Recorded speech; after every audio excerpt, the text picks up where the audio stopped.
¿Qué revela el eneagrama cuando lo utilizamos para mirar el ideal de la mejor versión?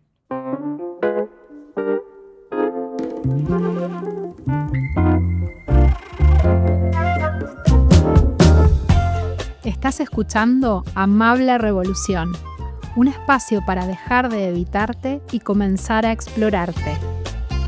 Soy Melissa Santilli y en cada episodio te invito a hacer una pausa necesaria, porque sé que habitarte con amabilidad es un acto revolucionario. En el episodio anterior hablamos de cómo la idea de superarnos puede convertirse en una trampa, la trampa de buscar constantemente la mejor versión. Una forma de rechazar partes nuestras que no encajan con esa imagen ideal que anhelamos como evolución. Hoy quiero ir un paso más allá y traerte esta pregunta. ¿Qué pasa cuando nos miramos desde el eneagrama? Incluso si nunca has escuchado hablar del eneagrama, ya estás viviendo dentro de él, dentro de sus patrones automáticos, de sus formas repetidas de sentir, pensar y reaccionar. Porque el eneatipo no aparece cuando lo descubres, ya está ahí desde antes. Por eso, reconocerlo puede ser tan revelador. O más bien, descubrirlo. Así separado, descubrirlo. Quitar las capas que lo ocultan. Nombrar lo que opera en automático, para poder mirar con más conciencia.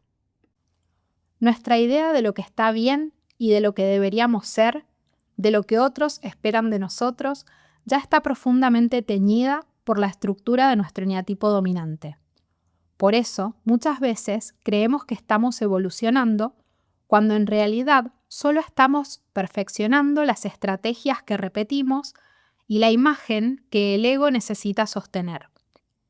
Y cuando finalmente conocemos el eneagrama, tampoco eso nos libera por completo, porque identificar tu eneatipo no es garantía de transformación. El patrón vuelve una y otra vez cuando entras en piloto automático. Además, hay que reconocerlo, el ego se vuelve cada vez más sutil, más astuto, más experto, y hasta aprende eneagrama contigo.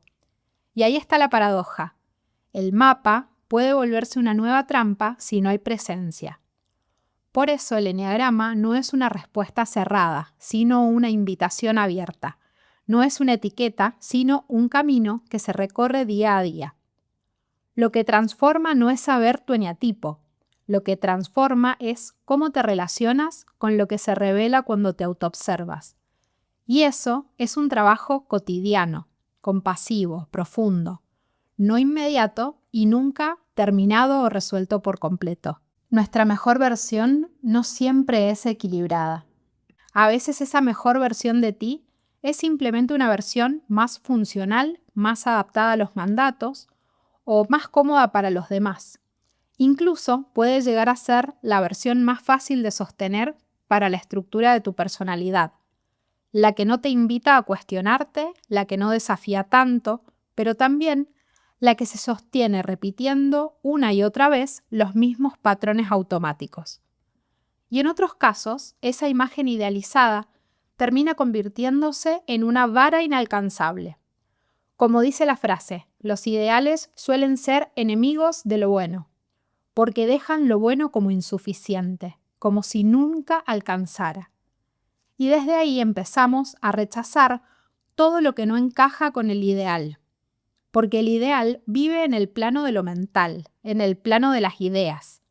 Es una construcción, una proyección hacia lo que deberíamos o podríamos ser. Y en ese movimiento, muchas veces perdemos contacto con lo real, con lo que está presente, con lo que está sucediendo. El ideal nos promete una versión posible, pero también nos aleja de lo que nos está pasando y de lo que estamos siendo. Nos mantiene suspendidos en una idea y desconectados de lo que podemos habitar ahora. Y si hablamos de trampas, no hay una sola. Cada eneatipo tiene la suya. Cada estructura de personalidad tiene una imagen interna de cómo debería ser para sentirse valiosa, amada o aceptada. Y muchas veces esa imagen se disfraza de evolución. Por eso quiero poner sobre la mesa ¿Con qué suele confundir cada eneatipo su mejor versión? El eneatipo 1 suele confundir la mejor versión con ser impecable, correcto, moralmente intachable, buscando constantemente ser bueno. El eneatipo 2 la confunde con ser necesario, con ser imprescindible, con el ideal de generosidad y de mantenerse disponible para los demás.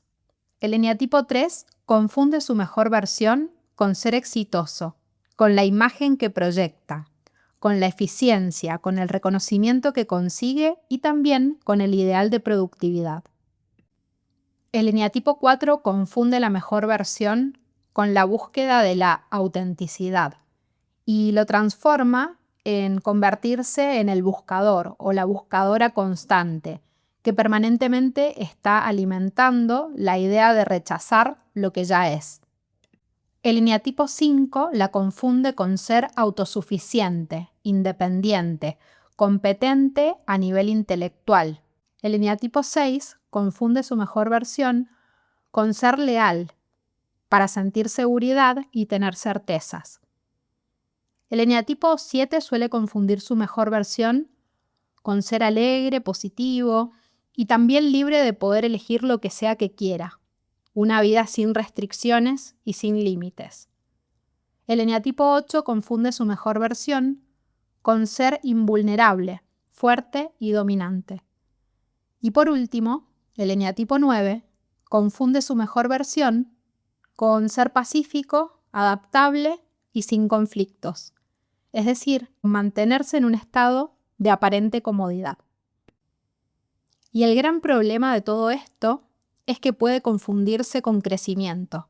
Puede parecer fortaleza, coherencia, y muchas veces es el ego funcionando en su versión más sofisticada y más automática.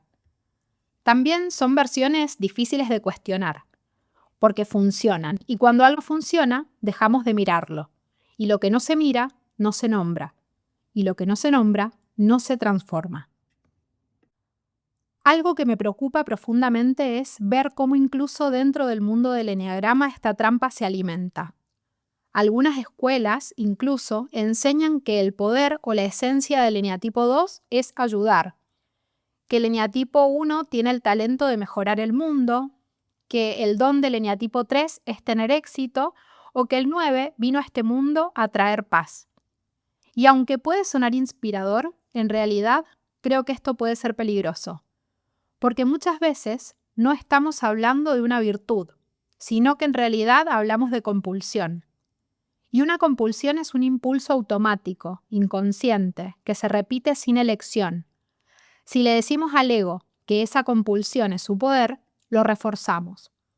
Una vez, en una formación de eneagrama que tomé, me dijeron mi eneatipo dominante en base a responder un test con formato de gamificación. A la conclusión que llegaron era que mi eneatipo era el eneatipo 8. Cuando respondí que no me identificaba con ese eneatipo, me argumentaron que sí lo era, porque según mis respuestas, mi superpoder era el liderazgo. Y claro, es lindo escuchar algo así, ¿verdad? Otra trampa. El test nunca dio con mi eneatipo dominante. Y al finalizar la formación, como yo me identificaba con el eneatipo 3 y no coincidí con el resultado, que me aplicaron varias veces y nunca dio mi eneatipo, resolvieron que en realidad mi superpoder era lograr éxito. También suena lindo, ¿no? Porque todo eso estaba expresado de una forma que alimenta el ego, y todo estaba basado también en distorsiones. ¿Es un líder el eneatipo 8? Tal vez en algunos casos, pero sin duda no es una característica fundamental del ego 8. A mí me gusta entender el liderazgo como algo que comienza por liderarnos a nosotros mismos.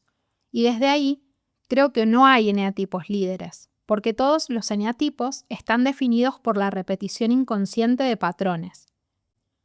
Del mismo modo, decirle a una persona, eneatipo 3 dominante, que su don es tener éxito, puede ser muy peligroso, porque justamente es su forma más egoica de desvivirse por lograr conseguir sus objetivos, causar una buena impresión o conseguir admiración. Pero ¿esa es su mejor versión? ¿Ese es su talento? ¿Realmente ese es su don? Yo creo que definitivamente no. Esa es, una vez más, la trampa del ego. Si hay algo que podríamos nombrar como más sano o más equilibrado en cada eneatipo, son sus virtudes. Pero justamente las virtudes no nos salen cuando estamos funcionando en piloto automático. Por eso el eneagrama no es una etiqueta, es una invitación a hacer un camino de conciencia y reconocimiento. Volviendo al tema de la mejor versión, quiero confesarte que hace algunos años atrás hablaba desde ahí. Es un discurso que conozco muy bien, porque enseñé desde ese lugar durante mucho tiempo y también mi propio camino de crecimiento fue atravesado por esa búsqueda. Pero desde hace algún tiempo ya no creo que tengamos versiones de nosotros mismos, mucho menos versiones que puedan dividirse en buenas o malas, porque realmente podemos saber qué parte de nosotros es buena y cuál no. ¿El ego es malo? Tampoco creo eso. Hoy creo en otra cosa. Creo en habitar lo que somos y lo que nos pasa. Creo en poder mirar con más conciencia, en incluir y en integrar. No se trata de convertirnos en alguien más, sino de volver una y otra vez a recuperar la conexión con nuestro interior. En el episodio anterior te hablé de una energía que se intensifica cuando buscamos nuestra mejor versión, la energía del rechazo. Para quienes les resulta fácil evitar reconocer o conectar con aquello que rechazan de sí mismos, puede parecer que alcanzan su mejor versión con cierta facilidad. Pero en realidad muchas veces solo están perfeccionando su capacidad de negar o desconectarse de lo que duele. Además del rechazo hay otra fuerza que se pone en juego, el deseo. Y cuando hablo de deseo no me refiero solo a querer cosas. Me refiero a esa energía interna que te mueve, que te empuja y que casi nunca se detiene. En el psicoanálisis, especialmente en la mirada de Lacan, el deseo no es lo mismo que una necesidad ni un objetivo. No se trata simplemente de querer algo concreto. Es una fuerza estructural que habita en ti, una carencia permanente que te mueve. Se dice que el deseo no tiene un objeto fijo, nunca se satisface del todo, siempre se desplaza. Cuando alcanzas algo, aparece un nuevo deseo. Por eso, el deseo organiza gran parte de tu vida, aunque muchas veces ni siquiera te des cuenta. Y aquí entra una de las frases más conocidas de Lacan. El deseo es el deseo del otro. ¿Y qué significa esto? Que muchas veces no deseas lo que realmente necesitas, sino lo que crees que deberías desear para ser amado, aceptado o valorado. Deseas lo que el otro espera, lo que la cultura valora, lo que aprendiste que hay que ser para pertenecer. A veces deseas ser exitoso, fuerte, impecable, independiente, no porque eso sea lo que verdaderamente anhelas, sino porque es lo que el mundo a tu alrededor te hizo creer que vale la pena desear. Por eso se dice que el deseo es una falta estructural, una tensión interna que te empuja a buscar algo que no se termina de nombrar. Por supuesto, tampoco se termina de alcanzar. Un vacío al que intentas darle forma una y otra vez. Y por eso, todo deseo es, en el fondo, deseo de otra cosa. Y cuando llevamos esta idea al terreno de la mejor versión, pasa algo interesante. Esa versión que estás tratando de alcanzar, ¿es verdaderamente tuya? ¿O es solo el siguiente objeto de deseo que tu ego encontró para seguir funcionando? Y si lo piensas, nunca es suficiente. Siempre falta algo, siempre hay algo más por mejorar. Eso no quiere decir que desear esté mal, por supuesto. Lo que quiero decir es que si no eres consciente de cómo se mueve ese deseo, puedes quedar atrapado o atrapada en una carrera infinita, una carrera en la que la meta se desplaza hacia adelante todo el tiempo y en la que confundes crecimiento con la necesidad permanente de cambiar lo que eres. Una curiosidad relacionada al deseo si miramos el eneatipo 9 y el eneatipo 4 podría ser que el eneatipo que más tiende a desconectarse del deseo es el 9. Y eso no significa que no desee. El deseo está, pero muchas veces está silenciado o anestesiado. El eneatipo 9 está atrapado en un patrón de adormecimiento y pierde contacto con su impulso vital. Cae en estados de inercia o desconexión, donde puede parecer que todo está bien simplemente porque no está cuestionándose nada. Le cuesta entrar en contacto con sus contradicciones internas, con esa tensión propia del deseo que nos invita al movimiento, al cambio, a elegir. Y muchas veces confunde con armonía esa falta de conflicto interior. Confunde la evasión con capacidad de fluir. Por otro lado, en el extremo opuesto, el eneatipo que más se identifica con el deseo y su insatisfacción es el 4. El eneatipo 4 intensifica el deseo. Se apega a ideales, a lo que aún no tiene, a lo que podría ser, a lo que imagina que le falta. Tiende a habitar el deseo como un estado de carencia y por eso le cuesta mucho conformarse o sentirse satisfecho con lo que ya es. Mientras el 9 adormece el deseo y se desconecta de su interior, el 4 lo intensifica apegándose a lo que anhela. Dos polos distintos, pero igualmente desequilibrados, y en ambos casos la presencia se diluye. La posibilidad de sostener lo que hay, tal como es, se vuelve difícil. Antes de terminar, quiero invitarte a reflexionar sobre 3 patrones que suelen activarse cuando estamos atrapados en la búsqueda de la mejor versión. Son defensas automáticas y por eso es valioso reconocerlas, no para juzgarlas, sino para poder observarlas con más conciencia. Por eso te invito a mirarlas con sinceridad y también con apertura. Voy a hablarte de 3 grupos en base a las defensas. El primer grupo, personas que sienten que han alcanzado su mejor versión con una aparente facilidad. Suelen en realidad estar desconectadas de su mundo interno y confundir evolución con negación o evitación del dolor. Hay una falsa sensación de logro que en realidad se construye sobre la desconexión. El segundo grupo, personas que caen en la trampa de sentirse superiores. Suelen tener poca paciencia o empatía con las contradicciones de los demás. Ese es el lado B de la ilusión de haber superado algo. Proyectamos la sombra hacia afuera para no verla en nuestro interior. Y desde ahí juzgamos a quienes no están tan evolucionados. El tercer grupo, personas que se frustran por sentir que nunca logran alcanzar esa mejor versión que tanto anhelan. Les cuesta reconocer sus avances, valorar sus talentos o celebrar sus conquistas. Viven con exigencia, con agotamiento, con una sensación constante de no estar a la altura.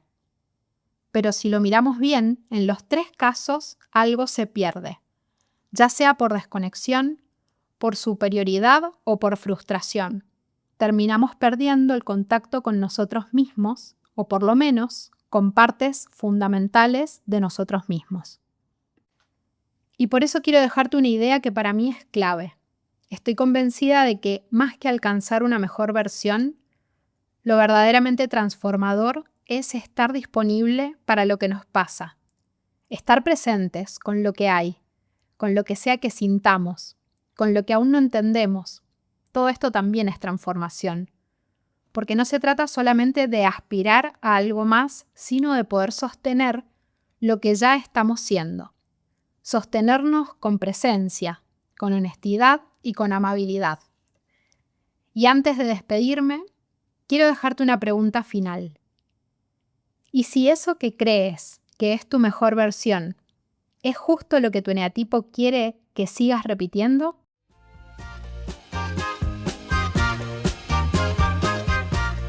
Esto fue Amable Revolución. Y una vez más, estás eligiendo habitarte con amabilidad. Si el episodio te resonó, deja en los comentarios con qué tesoro te quedas hoy. Y no te olvides de compartirlo con quien sientas que le puede servir. Yo me despido. Hasta la próxima revolución interior.